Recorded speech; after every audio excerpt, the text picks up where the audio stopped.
Morning, Sunday, August 25th, 2024. It's a chilly morning, 6 a.m. I'm waking up the birds.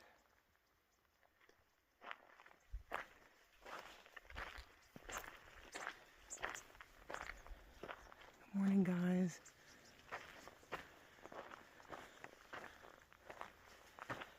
So I'm doing the Mud Springs Loop today. And I'm up here in Lee Canyon, Spring Mountains.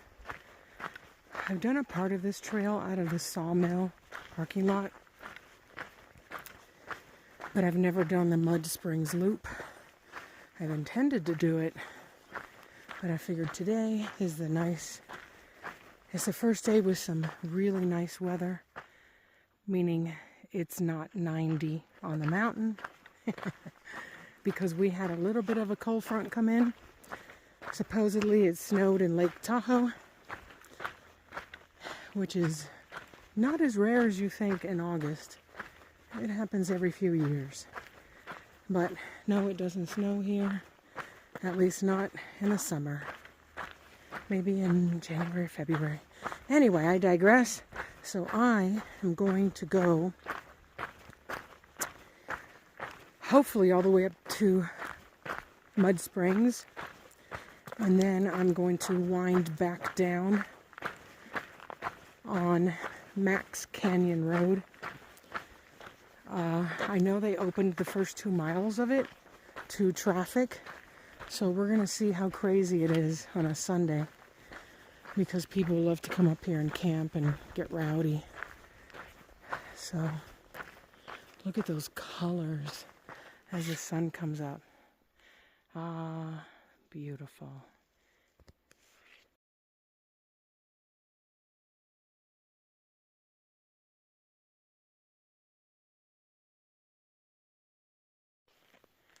Wow, so if you're up here in Lee Canyon and you're wanting to do a hike, this is not a short hike, but it's a beautiful hike. You want solitude. You want lots of pinyon pine and junipers and views for over 100 miles. I don't even know. But as you can see out there in the distance, there's either wildfires, there's something going on because it's very hazy, and that's not normal. Off we go. I can tell that fall's on the way because it is 45 degrees this morning, which is 20 degrees cooler than it normally is. And I'm down at 7,500 feet, so I can only imagine how cold it is this morning up at 10,000 feet. But we have these gorgeous flowers to keep us company this morning. And when I say us, I mean I'm taking you with me. Look at that. Beautiful. Woo. They're everywhere. Yay. Yay to the wildflowers.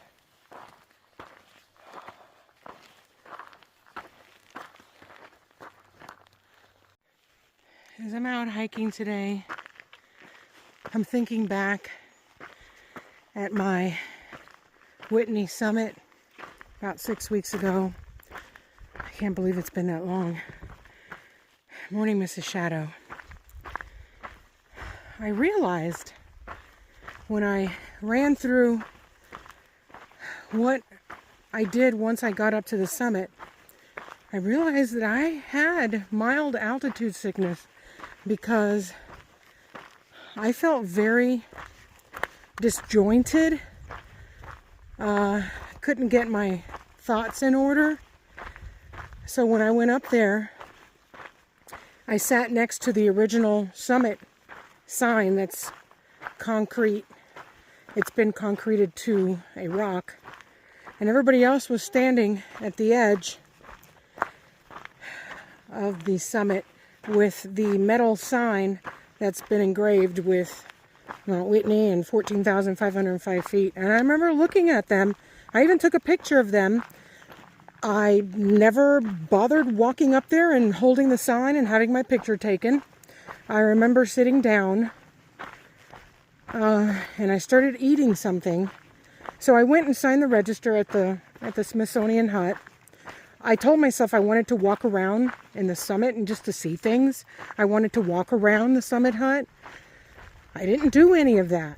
I literally sat down. I started eating a snack and having a drink. And I remember looking up and seeing storms approaching from the south, from the southwest. And I don't know why I got this dread in the pit of my stomach.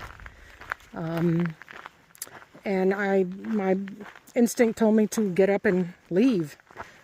So usually most people spend half an hour to an hour on the summit. I spent maybe a whole grand total of 5 to 10 minutes, if even that. Which, you know, yes, I made it. Does it upset me that I didn't take full advantage of being up there? Yes, but at the same time, I do remember coming down the switchbacks, and once I got down to trail camp, that storm that I had been watching arrived, and it was already over the summit. So I guess I read too many trip reports of people being caught on the backside, on the west side of the trail, on the way up to the summit or on the way down, and the horror stories of the lightning and the storm and the hail. And I thought, you know, at least I made it. Okay, cool. I'm here. Now it's time to leave, because I realized on that trip how risk averse I am.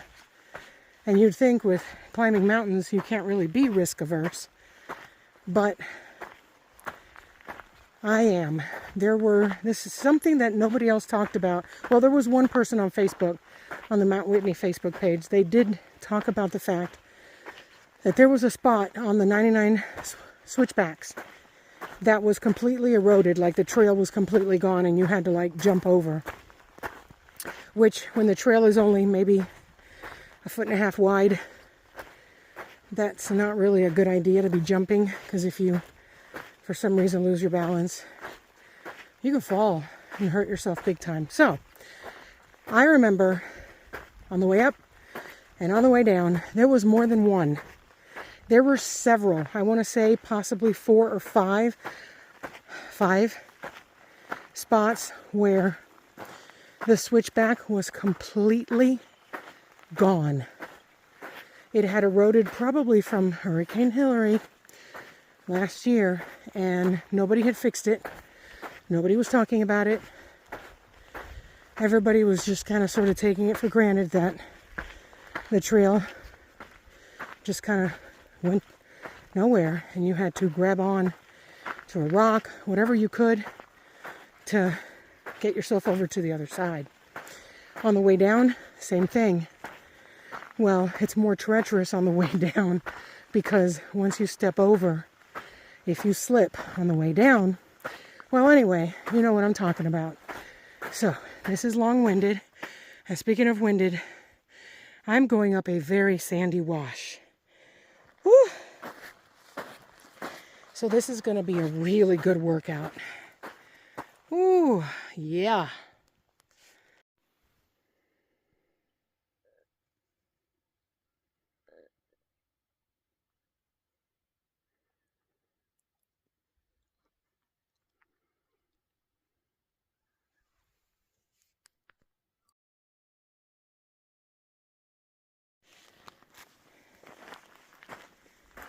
You'll see this sign says pretty much nobody except hikers and horses. So I have been walking in a very thick, as you can see, motorcycle tread. So yeah, nobody's really paying much attention to these signs. Leave no trace, folks. I hate when people do that. So yeah, nobody abides by the wilderness sign. Hello again, Mrs. Shadow. We're almost at the spring. Well, I never did find Mud Springs. The trail doesn't seem to go directly to it. I went off course to see if I could find it, but no luck. You know what I did find? Snackers. So I'm back on Max Canyon Road, and this portion has been closed for over a year, and I do believe that with all the erosion further down, it will never be opened.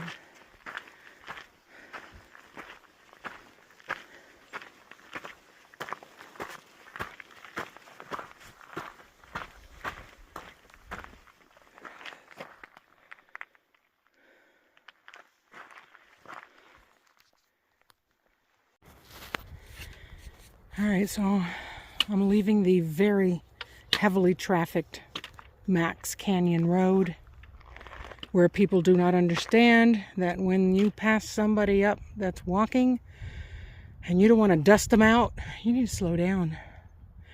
But again, we have city folk coming up here who do not know that.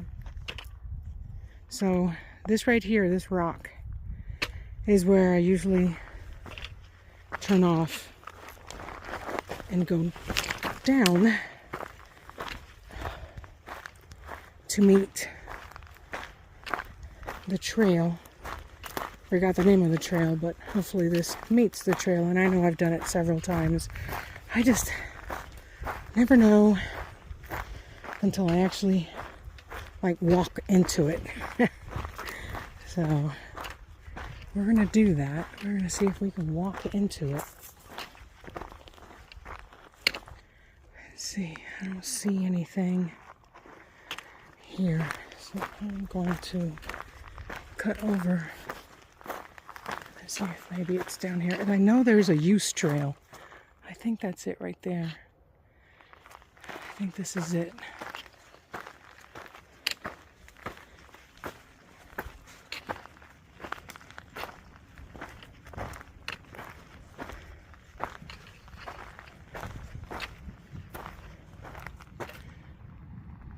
See what I'm talking about? Look how fast they're going.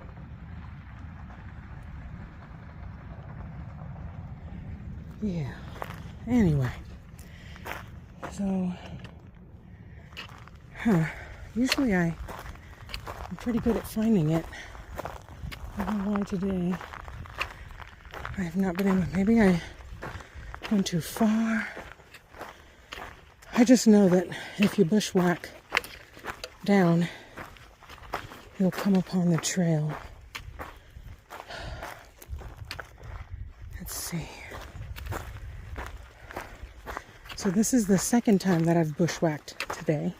The first time was not so easy. Yeah. All right. I hear people down there, so I'm assuming it's down there. That was 12 miles with 1,300 feet of elevation gain and loss. And lots of bushwhacking. I never did get to find Mud Springs. I don't believe the trail that I was on, or any trail, goes to Mud Springs, even though it kind of sort of shows it on the GPS. But the trail, or the line that is drawn by Gaia GPS is incorrect. So, yeah.